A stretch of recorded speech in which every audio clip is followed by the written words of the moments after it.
और अब बात करेंगे खेलों की। क्या 2036 का ओलंपिक हम अहमदाबाद में देखने जा रहे हैं? भारत ने इस साल के ओलंपिक के लिए अपनी दावेदारी की है। भारत ने 2 दिनों पहले आईओसी यानी अंतर्राष्ट्रीय ओलंपिक परिषद को औपचारिक तौर पर खत लिखकर 2036 में भारत में ओलंपिक और पैरालंपिक्स के आयोजन की इच्छा जताई है और आईओसी ने इसका स्वागत भी किया है। हालांकि भारत के अलावा टर्की, सऊदी अरब, कतर, चिली और इंडोनेशिया जैसे देश भी दावेदार हैं, लेकिन माना जा रहा है कि भारत का दावा खासा मजबूत है।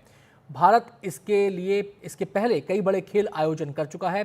प्रधानमंत्री मोदी इस दावेदारी में निजी दिलचस्पी ले रहे हैं और कई आयोजनों में वो ये कह चुके हैं कि 2036 का ओलंपिक भारत में होना चाहिए।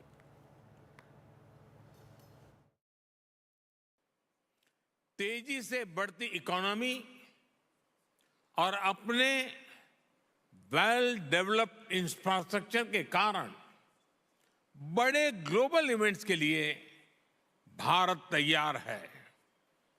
ये दुनिया ने भारत की G20 प्रेसिडेंसी के दौरान भी देखा है।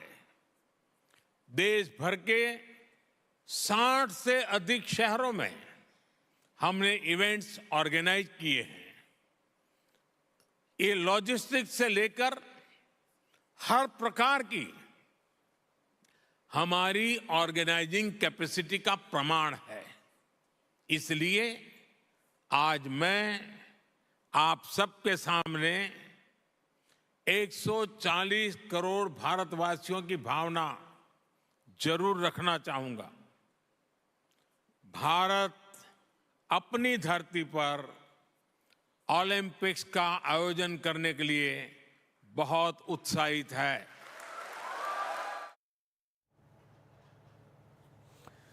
तो पीएम मोदी का ये विजन है कि 2036 में ओलंपिक भारत में हो। इसकी दावेदारी भारत ने पेश कर दी है। हाँ, इस पूरे मसले पर बातचीत करने के लिए हमारे साथ खास मेहमान भी जुड़ रहे हैं। हमारे संवाददाता भी हमारे साथ मौजूद रहेंगे। शगुन चौधरी एशियाई खेल पदक विजेता हमारे साथ हैं। इसके अलावा दिग्विजय सिंह देव उपाध्यक्ष एसजी स्पोर्ट्स हमारे साथ मौजूद रहेंगे और हमारे स्पोर्ट्स एडिटर विमल मोहन भी हमारे साथ इस चर्चा में शामिल हो रहे हैं। सबसे पहले तो मैं विमल का ही रुख करना चाहूँगा क्योंकि खबर की डिटेल दर्शक सबसे पहले जानना चाहते हैं। विमल, सबसे पहले तो यही समझाइए हमारे दर्शकों को कि ये पूरा प्रोसेस कैसे आगे बढ़ेगा, इसकी पूरी प्रक्रिया क्या होगी, इसका पैमाना क्या होता है और कब तक इसकी घोषणा हो जाती है? देखिए, पिछले साल हमने एक तरह से इंटेंट शो किया था आईओसी में, डायरेक्टली नहीं लेकिन औपचारिक तौर पे जो है अब किया है जाके। और आईओसी की जो एफएचसी है, फ्यूचर होस्टिंग कमीशन, उसको खत लिखा और आईओसी ने आज कंफर्म किया कई सारे न्यूज़पेपर्स को कि हमें मिला है और हम इसका वेलकम, इसको स्वागत करते हैं।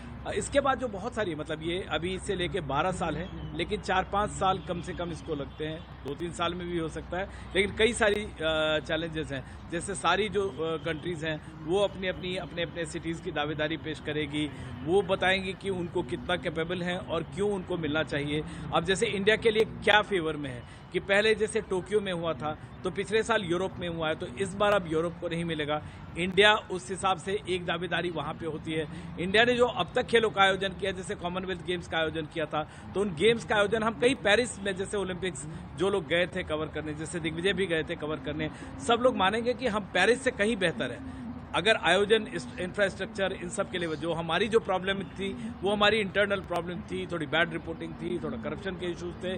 लेकिन जो खेलों का आयोजन हुआ था वो टॉप लेवल का आयोजन हुआ। आप कई सारे दुनिया में हमने जहां भी खेलों का आयोजन देखा है, भारत कहीं बेहतर साबित हुआ। अगर ग्लासगो की बात करें, ग्लासगो कॉमनवेल्थ के गेम्स के विले जैसे थे जहां यूसेन बोल्ट रुके नहीं। आप पेरिस की बात करें, पेरिस ओलंपिक्स में सुहास एलवाई जो बैडमिंटन में उन्होंने सिल्वर जीता, तो वो जब जीतने गए, मेडल लेने गए, तो 20 मिनट तक लाइट ऑफ हो गई। तो इस तरह की मुश्किलें हमने जब भी आयोजन किया है, खासकर कॉमनवेल्थ गेम्स का भी, तो हमारे आयोजन में मुश्किलें नहीं आई हैं। चैलेंजेस होंगे लेकिन, और बहुत आसान नहीं होता है, बहुत सारे क्राइटेरिया हैं, कितना पैसा खर्च होगा, लेकिन ये गेम्स हमको मिल सकते हैं। ये एक मुमकिन बात कही जा सकती है आज के डेट में, चैलेंजेस को टैकल करना। बिल्कुल, जैसा विमल आपने बताया कि बड़े खेलों के आयोजन का मजबूत इतिहास हमारे पास है दिखाने के लिए, जो हमारी दावेदारी को मजबूत बनाता है। मैं सीधे यहाँ पर शगुन से ही पहला सवाल अब यहाँ पर लेना चाहूँगा मेहमानों में। शगुन, आप खुद एक खिलाड़ी हैं, एक खिलाड़ी के तौर पर जब आपको पता चलता है कि भारत दावेदारी कर रहा है ओलंपिक्स के आयोजन की, तो कितनी खुशी आपको मिलती है और एक खिलाड़ी के तौर पर आप इसको कितना ज़रूरी मानती हैं?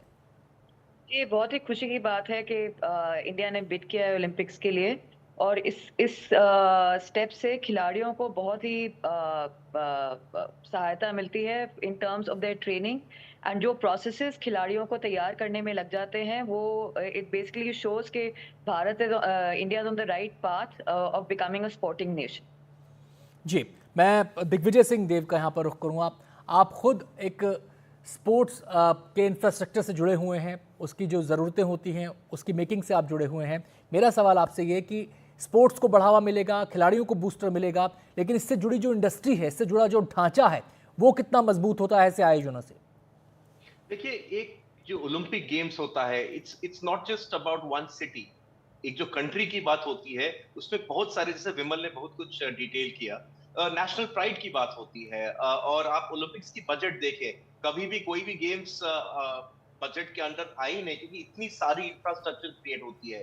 तो इंडियन स्पोर्ट्स इकोसिस्टम के लिए एक प्लस पॉइंट है अगर इंडिया को ओलंपिक की होस्टिंग राइट मिलती है। जैसे कि विमल ने बोला, बहुत सारे चैलेंजेस हैं, क्योंकि आप देखिए आप किसके साथ हैं।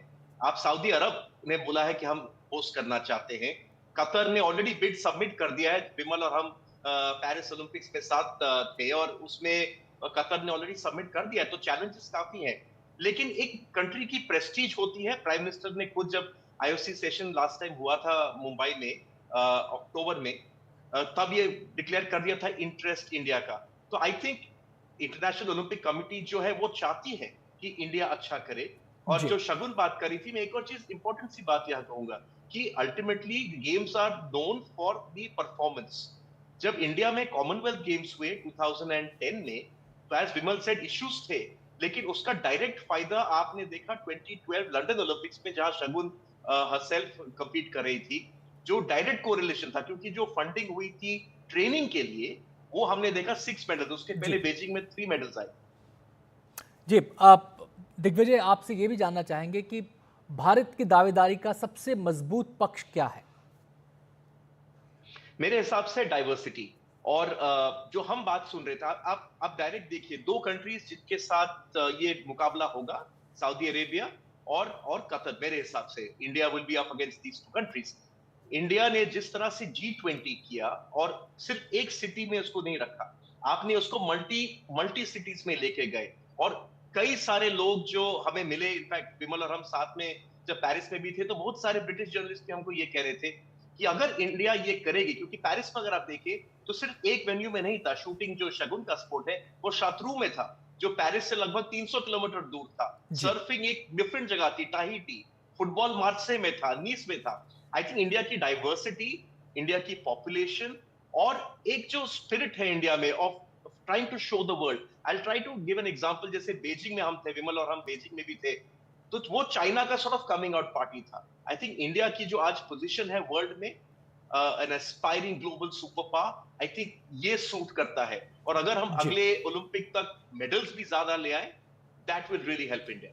शगुन, आप क्या सोचती हैं? इस देश में खेलों को लेकर पहले एक नेगेटिव परसेप्शन ज़्यादा था, लोग उस तरफ ज़्यादा देखते नहीं थे, लेकिन अब खेलों पर फोकस बढ़ रहा है, खेलों को तरजीह दी जा रही है, खिलाड़ियों को तरजीह दी जा रही है, और ये ऑलराउंड हो रहा है, केवल एक खेल विशेष के लिए नहीं हो रहा।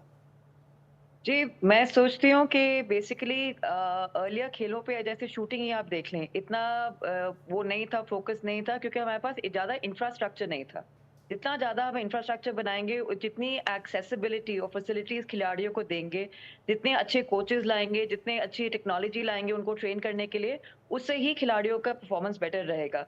अब जैसे इंडिया ने बिड किया है ओलंपिक्स के लिए, इससे क्या होएगा? इंफ्रास्ट्रक्चर बनेगा। जी। इंडिया दूसरे देशों से उनकी नॉलेज स्पोर्ट्स की इंपोर्ट करेगी, तो इट्स अ डायरेक्ट कोरिलेशन जो who's gonna benefit, Indian sports people will benefit, and यही हम देख रहे हैं। That is why we are seeing कि as per the games commence, our performance gets better, because जो हमारा क्या कहते हैं, जो हमारा इनपुट है इंफ्रास्ट्रक्चर सब में, वो बढ़ता जाता है, उसी से हमारा परफॉर्मेंस बढ़ता जाता है। एक छोटी सी प्रतिक्रिया विमल आपकी भी चाहूंगा, क्या भारत अब स्पोर्ट्स पावर हाउस बनने की दिशा में तेजी से बढ़ रहा है? ये यकीनन है, लेकिन आपको ग्राउंड पे काफी कुछ करने की जरूरत है। देखिए, शो ऑफ स्ट्रेंथ अब जो होता है पूरे अक्रॉस द वर्ल्ड, वो मिलिट्री शो ऑफ स्ट्रेंथ नहीं होता है, और अगर होता भी है तो बहुत पॉजिटिव नहीं होता है। स्पोर्ट्स ही एक ऐसा एरेना है जिसके थ्रू शो ऑफ स्ट्रेंथ आपका पॉजिटिव होता है। और अगर हम मेडल जीतते हैं, जैसे कि दिग्विजय बता रहे थे, 2000 में, 96 में, 1996 में हमने एक मेडल जीता, 2003 में, 2008 में हमने सिर्फ 3 मेडल जीते, 2012 में हमने बिल्कुल विमल, बातचीत, ये मुद्दा इतना खुशी वाला है, इस पर बातचीत जितनी लंबी की जाए कम है, लेकिन अभी मजबूरी है, छोटा सा ब्रेक हमें यहाँ पे लेना होगा। आप देखते रहिए एनडीटीवी इंडिया।